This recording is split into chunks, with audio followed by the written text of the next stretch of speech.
Well, earlier in the show today, we told you about ProStart, which fosters high school students in the culinary arts. And ProStart's Teacher of the Year, Unna Valdez, teaches at Sandia High School. Good morning, Anna. Good morning. Hey, Anna. We're so glad to have you here this morning. Thank you. Can you tell us a little bit more about your role with ProStart?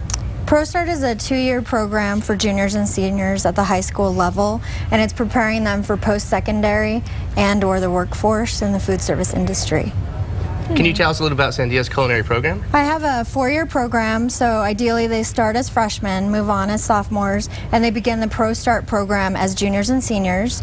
And if they're selected, they can represent Sandia High School in the ProStart Invitational. Wow. So do you find that people have a natural talent for cooking whenever? I think some do. Really? I have one student, he's a family of 7, and I've taught 3 of them. Wow. So far, and they're very talented. And you are a ProStart Teacher of the Year. Yes. Congratulations. Thank you. How did you win that honor? I was nominated at the state level and you're just chosen. really good at what you do, and then you made it all the way to the state level. Yes. That's fantastic. And you're going to help us cook up some pretty good food today. So what are we cooking? Cornmeal cakes with smoked salmon and creme fraiche today. And she's looking so stylish while doing so. I know. I love the jacket.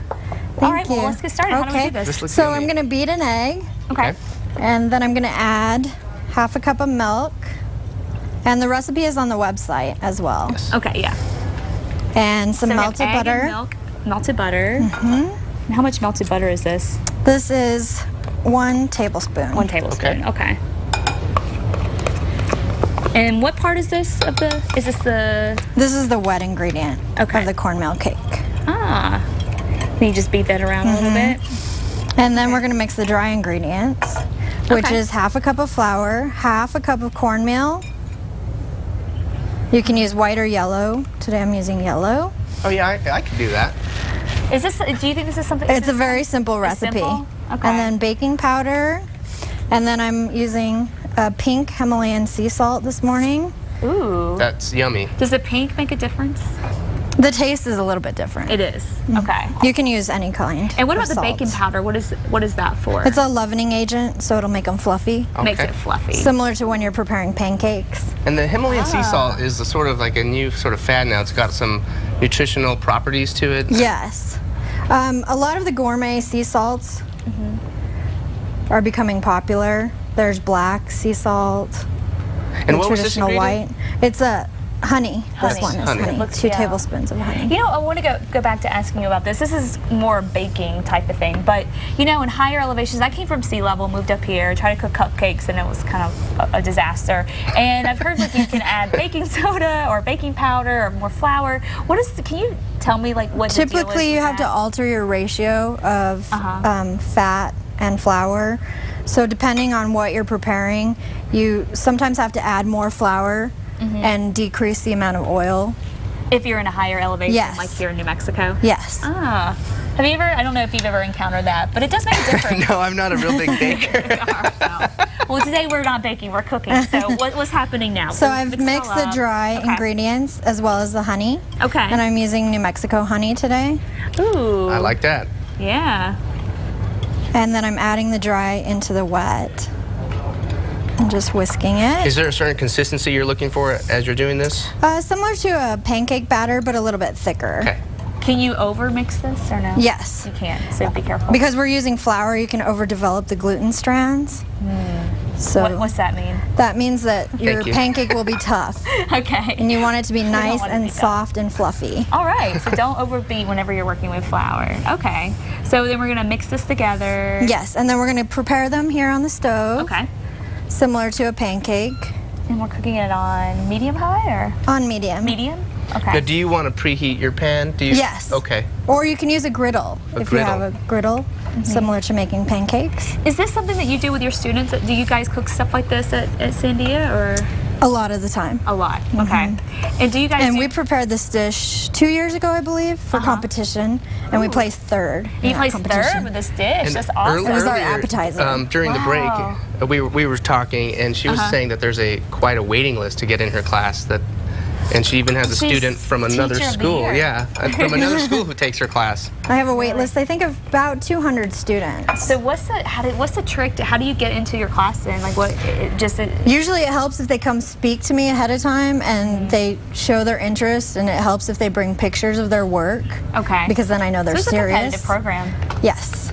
Okay, so we have 2 minutes left to get this done. Are we gonna? So let me go ahead and All right. put them on the stove. Okay.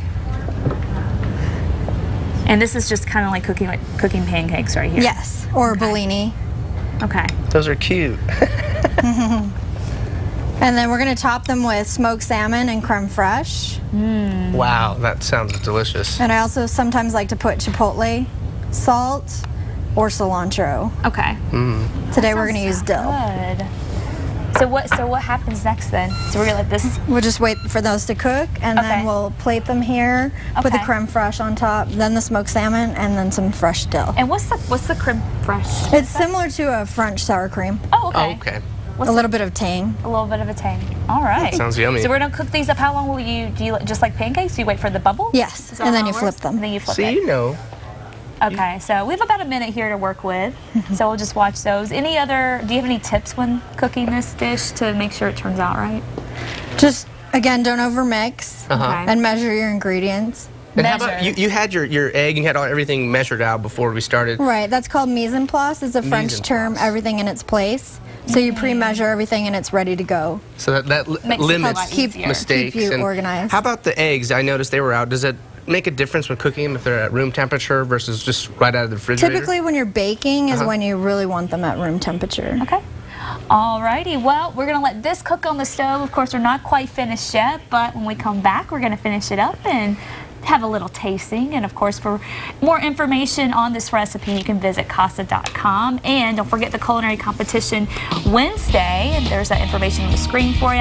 And of course, you can go to prostart.restaurant.com for more information there. We'll be right back. Wow, quite the forecast. So we won't have any record-breaking days, you don't think, like yesterday here in Albuquerque? No, probably won't see any record-breaking days today. And of course, tomorrow, New Mexico style, the doctor, Travis Stork, tells us how to survive through allergy season. If you're like me, they're probably killing you right now. Also, treasure hunters are coming to Rio Rancho, and we're cooking with Sandia Casino and Resort. And of course, we're still cooking here, and we're trying to get the stove. It was a little slow to warm up this morning. Right. So we're trying to get the pancakes. What's the fancy word for Cornmeal cake? Cornmeal cake. So we we're would trying to get those. We would just flip ready. these. Yes. So But how we do you got a late finish it up? start. And then I would place 2 here on the center of the plate, and then top it with creme fraiche. Okay. And some smoked salmon and some fresh dill. And this- serve? And serve. And Wow. this is more like an appetizer Yes. type of dish? Exactly. All right. Are they almost ready to flip? They look like they're getting so close. I don't know if we're going to have time to finish it up, but we'll Almost. maybe a little bit longer. Yeah, a little bit longer. We'll certainly get to enjoy it. But And- thanks for joining us. If there's anything that you need to know, as always, log on to casa.com. Of course, and we'll have all the information on this recipe on our website as well. Have a fantastic Monday. We'll see you tomorrow. Happy Monday.